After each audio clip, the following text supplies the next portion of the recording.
Welcome to the Midsters Podcast, your podcast for inspiration on being bold and saying yes to making the most out of your midlife.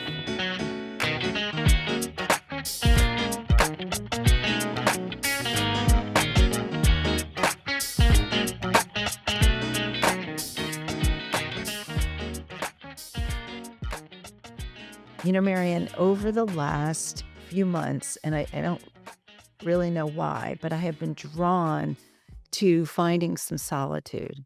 And you know me, I've always been a very social person. Right. But for some reason, right now, solitude seems to be what my soul is craving. I know you're somebody who often seeks out solitude. I do. What does it feel like to you? It's interesting when I think about solitude and why I like it. Now, the hypocrisy in that is I don't like yoga. Because I don't know why, because that is a state of solitude for some people, but it's with an activity.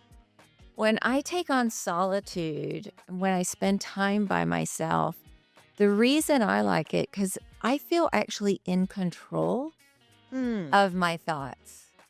It's a space for me that fills me up. It fills my soul up. I think the world is so noisy. Society is noisy. Actually, society glorifies Noisy. noise, productivity, busyness, to the point where I think that they glorify noise so much that silence becomes suspicious. Interesting. Right? People are suspicious of those that are quiet. I also think that in solitude, it takes ordinary silence and it becomes wisdom. I think it takes pain and allows it to have clarity. I also think that being in solitude and silence takes endings and allows us to experience reinvention.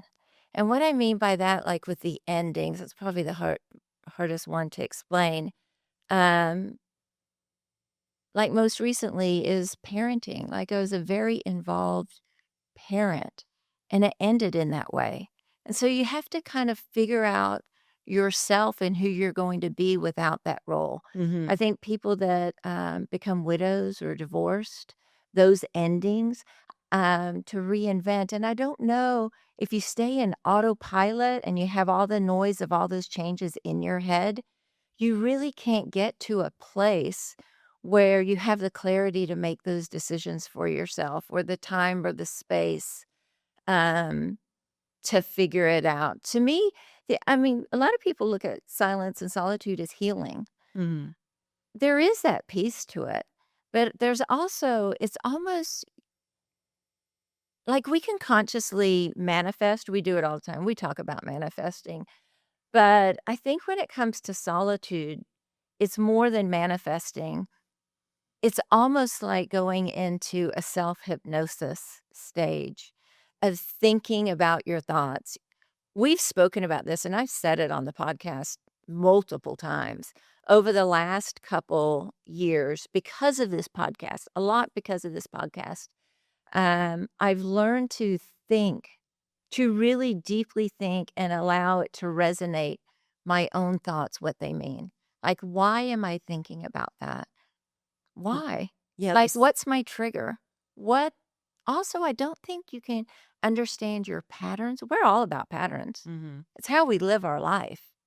And unless we recognize those patterns and why we have them and choose to keep them or to dismiss them, you really have to take out all that noise, the external validation of things, and just have your own internal validation. I don't know if I answered your question No, I way too much. I'm appreciating your answer. I think what's interesting to me is I think you're sort of a step ahead of where I am. You're kind of where I would like to be. I think that there's a lot of benefits to solitude. Intellectually, I understand that. Yes. Emotionally, I find solitude to be frightening And I therefore, even when I set aside time for myself, Mhm. I end up filling the time with things that negate solitude. So instead of, I love the idea of sort of seeing your thoughts, right? Right. If you're truly having a solitary moment and you're in the quiet and you sort of push all the busyness and all the activity aside, then you can see your thoughts and sort of process them in a different way. But you have to push everything else out to get there. You do. What happens to me is I'm so afraid of being alone. And I think it's because, like a lot of people, instinctively I equate solitude with loneliness, and loneliness is not something that I want. And I don't think again, intellectually, I understand they're not the same thing. We Mhm. could talk a little bit more about that. But emotionally, to me, they are the same thing. So I stave off the loneliness even when I'm in solitude by filling it with things. Right. You know, I, Yeah. I, I play a lot of like, word games or Sudoku or Right. watch a movie or not that reading is a bad thing. Reading is a great activity, but I can't just be alone with my thoughts. Right. I need to be doing something in that Yeah. space. And, I think that's a detriment. I think so too, because I think but I know that you're working on you're getting there, and there's probably a lot of things that you do think about in solitude that you don't even think about that you do. But, I think a lot of personal growth comes from it, and I think that people that are scared and I'm not saying I wasn't ever scared. I've really taken on this practice over the last few years. Um, I think people think that if they're in solitude and silence, they're gonna create demons, when in fact they're being introduced to demons that already exist. Loneliness is a demon. That is something that scares you. Mhm. So I don't think you can work through that demon without because it's already there. You're not creating it. You just said it was there, right? Mhm. So it's actually introducing yourself and like those deeper thoughts about why? What is the trigger that I'm so scared to be alone? Like what thoughts are going to come into my head with that. That's just one piece. I mean, you and your camera, that's solitude. And I do, I've said that before. Yeah. Photography is very meditative for me, Mhm. but I'm still doing something. You are. I did have one experience, you know this, years ago. I went on a silent retreat at a monastery, Mhm. actually an Episcopal monastery, which who knew there were Episcopal monasteries? But there are. And there's one in particular that's in Cambridge, Massachusetts. And I went with a group of people for 5 days. That was enforced solitude. Like you didn't Yeah. have a choice. And in part, it appealed to me for that reason. So when you are on the grounds of the monastery, you can't talk. You can read, you can't listen to music. You can go outside of the grounds and take a walk, but they tell you be intentional. If you're gonna leave to do something, l leave but maintain the silence. And it was challenging, but wow, so rewarding. And the interesting thing is on the last day we were there, so we'd been pretty much silent for, like, 4 days. On the last day we were there, the monk that was sort of our leader, we were allowed to talk with him for about half an hour a day to just reflect and get guidance and, instruction from him.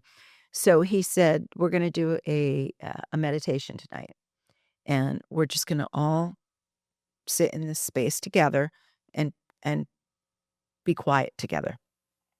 And, don't worry, I will come around and provide tissues to everyone."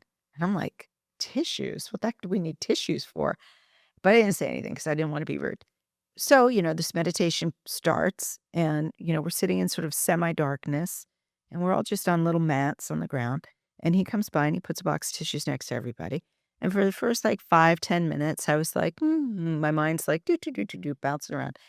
And then all of a sudden, I can't even tell you what it was, but emotionally, literally, I know it's like a cliche phrase, but the dam burst and the floodwaters just released. And I started crying. I don't know what I was crying about, but I just started crying, sobbing. Yeah. And, thank God I had the tissues next to me. And everybody else in the room started crying too.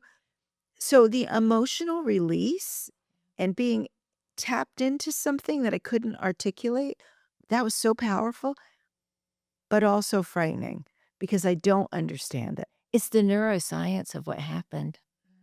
So I think in our conscious mind, And even in solitude, like what you're talking about, you're still in your conscious mind, but there is a place and a time, not so much self-hypnosis, but this transcending subconscious that when you're crying and you don't know why, your subconscious does. It Mhm. holds 80%. We don't think of that because we live on the 20%, right, of what our conscious mind says.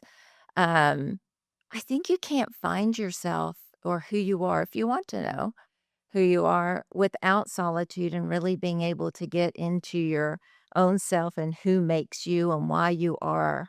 Because we go into crowds, um, and I love social things, of course, but a lot of times the way we think about ourselves is reflective of that conversation or how somebody is receiving us at that moment, right?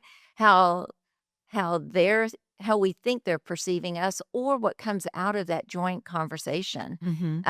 whatever that might be. But really, who we are is when the crowd's gone. It's really who we are. But when the crowd's gone and you're alone, Mhm. how do you handle the feelings of loneliness? Do you think there's a difference between loneliness and solitude? Yeah, I don't feel lonely. How Um, would you describe the difference between them? um, I think a loneliness state would be somebody that the narrative in their head is in order to feel worth or validation, somebody has to be giving it to them. They need that outward validation of people letting them know their worth. I think if someone needs that and doesn't have that, it's lonely. Being in my head and having solitude isn't about that. You know, it is there are scary pieces to it, I think, initially when people start doing it. It's like an analogy would be on the physical piece. I think it would transcend to the internal looking at yourself is sitting in front of a mirror completely naked. It brings scary things to you as we all age. You're seeing yourself not dressed up, right? Mhm. You're seeing yourself in a way that no one else sees for the most part, and that you don't it isn't how you see yourself the majority of the time. I mean, you're sitting there and seeing yourself raw and naked, perfect and imperfect. I And I think the solitude version of that in your head is the nakedness as well of who you are, the good and the bad. I think what's interesting is that loneliness can exist in solitude and also in a group because it is I think you're absolutely right. It's that is more loneliness is more reflective of a need of for validation, a need to be seen, Yeah, a need to be valued, appreciated, um, which can exist anywhere at any time, whether you're alone or in a crowd. You can feel very lonely in a crowd. right. And to the extent that loneliness or the fear of loneliness is something that makes people avoid solitude, it's a mistake Right. because that solitude is no more or less likely to make you feel lonely. In fact, it's probably less likely to make you feel lonely because then you can start developing self-validation. Mhm. It's so important. I Mhm. do think that's where personal growth is in those moments of solitude, and people probably are in solitude more than they think. I mean, walking out in nature, sometimes I do it a lot with music, but usually towards the end, I take the music off, and I'm in my own thoughts. But I also think when you get to a point where you can kind of just think about things in general, you can focus on the patterns and why you're thinking about them. And Mhm. we've talked about that. I don't, I've got a lot to learn in life. Believe me, I wish I had had some of these practices way earlier in life. The podcast has helped me. And even it was prior to that. I was empty nesting when my youngest went to college. I was 48 years old. And that role went by the wayside. Still a wife, but my husband works a lot. And so finding what I was gonna do with myself and how to and who I am without all of that. It's kind of forced me into those things. At the same time, it kind of collided with this wonderful experience of being able to spend time out on the water on the Eastern Shore, and I would go earlier before people a day or 2, get in the garden, and so I was in my head as well. But I remember thinking and trying to change my thinking about things because you can really be negative on yourself too, and you can really dwell on the bad things that have happened and why, and kind of wondering I don't know, not a depressive state, but a low mood state. You can start thinking about that. But it also allows you to start asking the questions. And I would challenge everybody when they have a thought in their head, where's that coming from? Because we are all patterns. It's the narratives in our heads are patterns. They're subconscious. We get in these ruts of patterns. And I think one of the first things is spend 5 or 10 minutes in your head a day and think of whatever thought comes in. Try and think where it came from. And I would take it a step further, think where it came from and work on correcting it. Yeah. There's this thing about, like, talk to your inner child. It's Hmm. kind of a hokey phrase, but there really is something Oh, there to is. that because a lot of the lessons that we absorb about our own identity and about life come from our early childhood. It's when you're like a sponge and you're absorbing so much stuff and you develop attitudes that get set and that create those patterns of Yeah. thinking. You can change those. You actually Oh, yes. literally can change the way Yes. you think and you can change the connections in your brain by thinking differently. But you have to know where it's coming from in order to correct it. And then you need to go back and say, if I had this moment in time when I was young to have perceived things differently, what might I have perceived? And how would that change what I'm thinking today? And that can be very curative. You have to get in the state of subconscious mind Right. to change patterns. And that requires solitude. It requires no devices, no noise. It and the other thing, I think it also requires repetition. I Mm. think it needs to be that practice of repetition to change that pattern. When you were talking about childhood, it's true, you take on a lot. Um, it becomes a weight.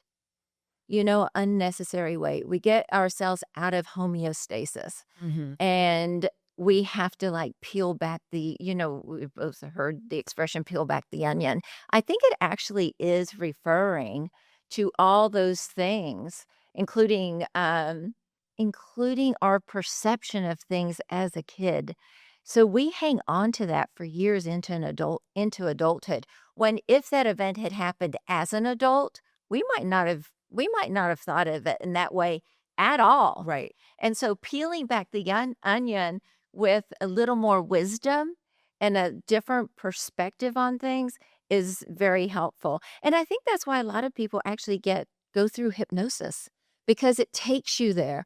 I know several people that quit smoking through hypnosis, and it's because it took them back to why they're smoking, what anxiety, what patterns are they treating their anxiety with that cigarette? Usually they are. And so it's getting back into that subconscious mind and putting healthier patterns in place to handle those situations and being able to let go of that. Eating's another thing. Yeah. I've known, at least a dozen people that have changed their pattern of eating and what do they call it when you eat? Binging by having hypnosis, and then they will learn the self-hypnosis piece to it, and they can put themselves back into that. It's a transformative state.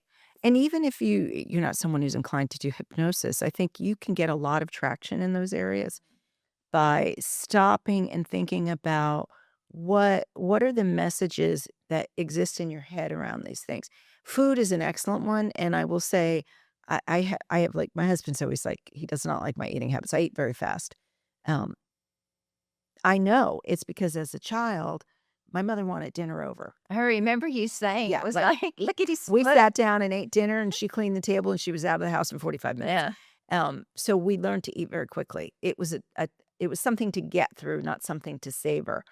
And but I know that that's the dialogue that I internalized about eating just because it's the environment that I grew up in. Right. I can change that. I can tell myself something different. I can tell myself meals should be savored and then try to convert that to a practice of savoring a meal. Right. That's true about a lot of things that we hold in our head. If we just change the language about it. Mhm. So as you know, because we've talked about it in this podcast and before, I do have this fear of solitude because I equate it with loneliness. Yeah. But I have a spiritual director. I spoke to her about this. And one of the things she said is, instead of looking at loneliness as a frightening state, why not look at it as an invitation to be alone? So flip the script. Instead of telling yourself loneliness is bad, I don't want to be alone. Tell yourself there may be things I can learn in loneliness that will be worthwhile. So I'm inviting myself into this space. A lot of making that change in your mind Mhm. is understanding the power of semantics. Mhm. The words we tell ourselves or that we associate with things are completely limiting us. We need Yeah. to tell ourselves something Now else. I'm drawn to it. As you know, Mhm. I seek it out. I look at it as a true gift. I'm not gonna sit here in front of you and the audience and say that there aren't times that I'm in solitude that I'm not disappointed in myself and maybe something that I said or did. We're all human, right? So even that reckoning, might be hard at the moment, but having a better understanding of the why and how to change that, there's the healing piece to it as well, and you don't tend well, hopefully, you don't tend to make the same mistakes over and over, but we also can be in a place when we're in that transformative, because I think of solitude as this mental transformative kind of place. It's reflective, but we reflect on things, why?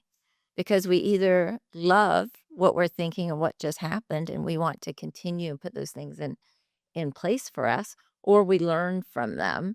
And so there's those 2 things, but in general, that catapults you to a better place for yourself, and I think better emotional well-being as well.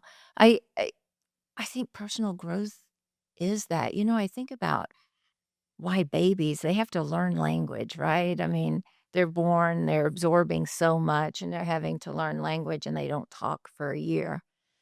But yet they're in this state where they're hearing and they're knowing and they're taking in things, and I think they're learning language by that state of silence. I mean, they make little noise and things. I know it's a weird analogy, um, but I take that also in adulthood. There's so much we know language, but there's so much we don't know about ourselves and about life and the way we tick. And the human experience, we've talked about it a lot, is connections, it is communication. But most importantly, I think it's the relationship with ourselves and our own internal communication. And I think of babies as like they're taking all this in and trying to figure out who they are in a solitude way as well, right? It's interesting you say that because, my son was sick when he was born, and Yeah. so he had a digestive problem and had to be held after he ate, like, every single time for Mhm. half an hour, which meant that he never was laid down in a crib to just cry it out or Yeah. I remember the doctor, the baby doctor, the, pediatrician, saying to me, "The one thing you have to look out for is because of this, he is not going to learn how to self-soothe, that there's a value to leaving a child in a crib alone to cry it out Yeah. within reason." I Right. mean, Yeah. Yeah. um, because they learn how to self-soothe, and that was something he didn't get. Yeah. But that's kind of what you're talking about, that space to learn to how to soothe yourself and to Mhm. give yourself what you need instead of always having to seek it elsewhere. Solitude can be self-soothing. I Mhm. think it is. Mhm. I think for adults, especially, I think that it is a self-soothing process of being able to,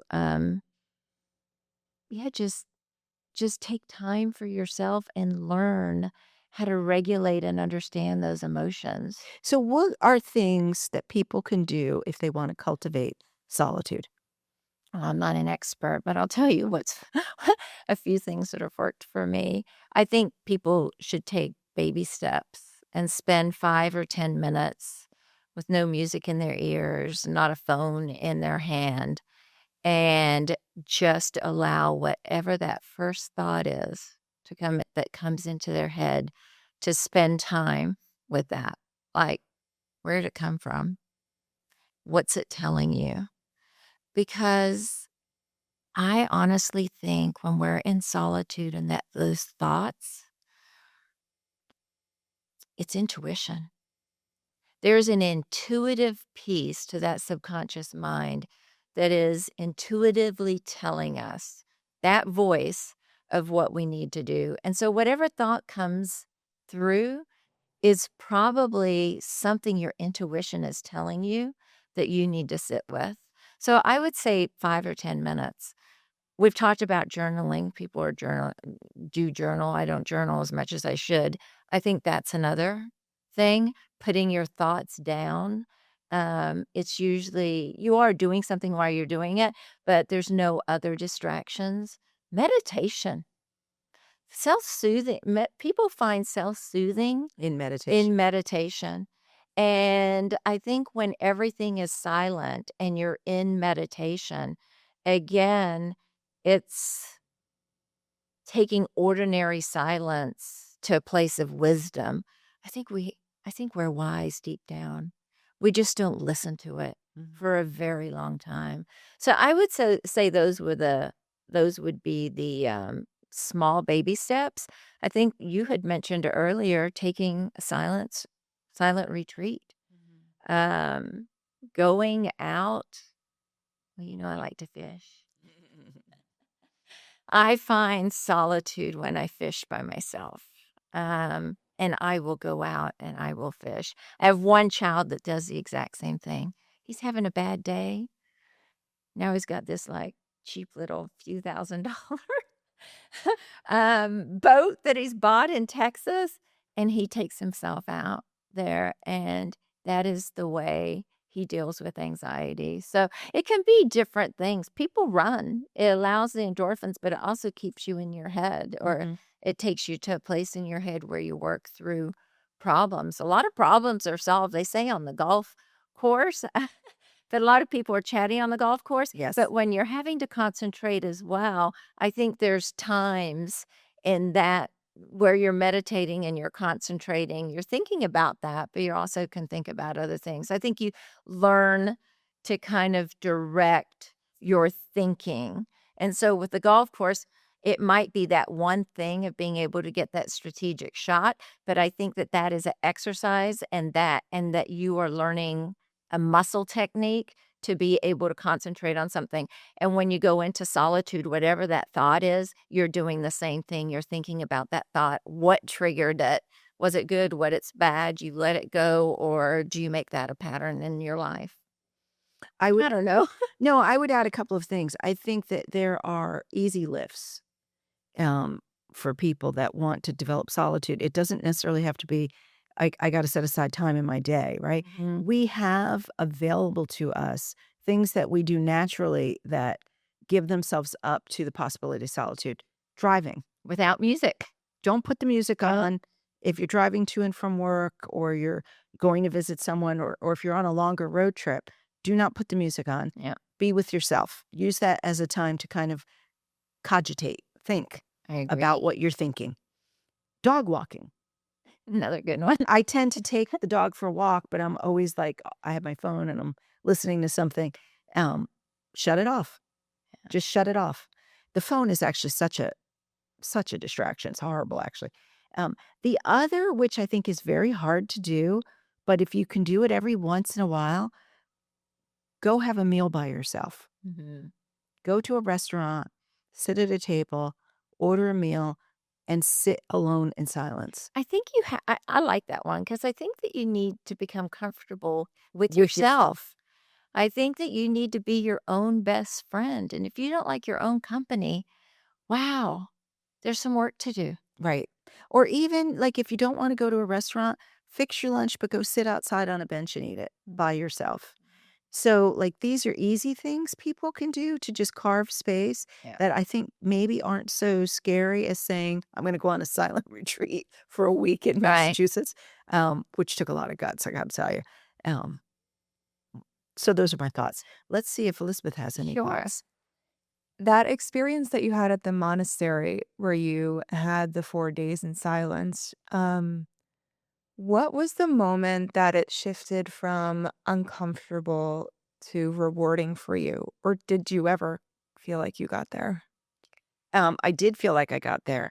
Uh, it was probably the second meal that we had, because the interesting thing was we would eat as a community with the group that I think I went with 7 or 8 other people on this silent retreat, but there were also the brothers in the monastery, and we would eat together, but you weren't allowed to talk during the meal, and so you had to kind of communicate with other people without talking.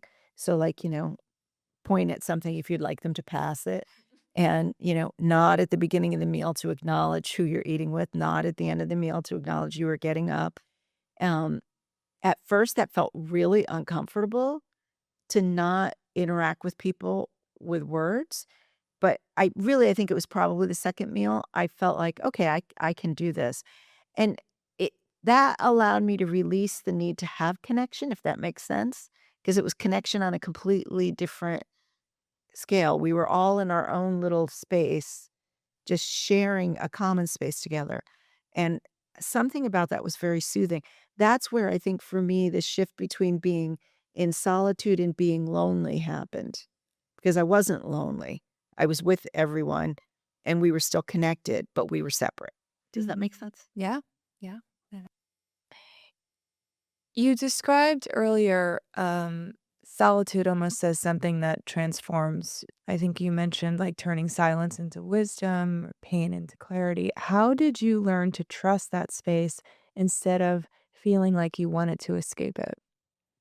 Oh, that's a good question. I think that came through challenges that I had that I could not accept the exterior, or I'm gonna go back to something I've spoken to before, but it definitely is a piece in my life that has transformed and changed me. And it's when my son was very sick and the experts out there could not figure out what was wrong. And I had this voice, this intuition, something in my head that knew something was wrong and I was not gonna let go of that. I think that if I had to pick one time where I all of a sudden had a lot of security, a lot of confidence in my own intuition, um, it would be then. So I think I think that was the piece that started it, and then I think it became practice. I actually the more I thought about why I felt a certain way, a wisdom came from that. And a confidence came from that thinking. And I've learned to really appreciate my own thoughts. They're not always perfect. And sometimes I go back to revisit it.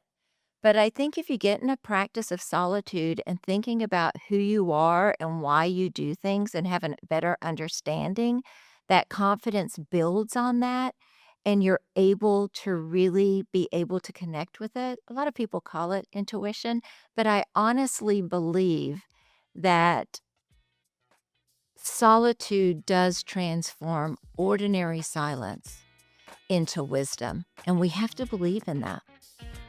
So, to our listeners out there, find a way to cultivate a little bit of solitude for yourselves, and then log into AmericanMistress.com and share with us what your experience was.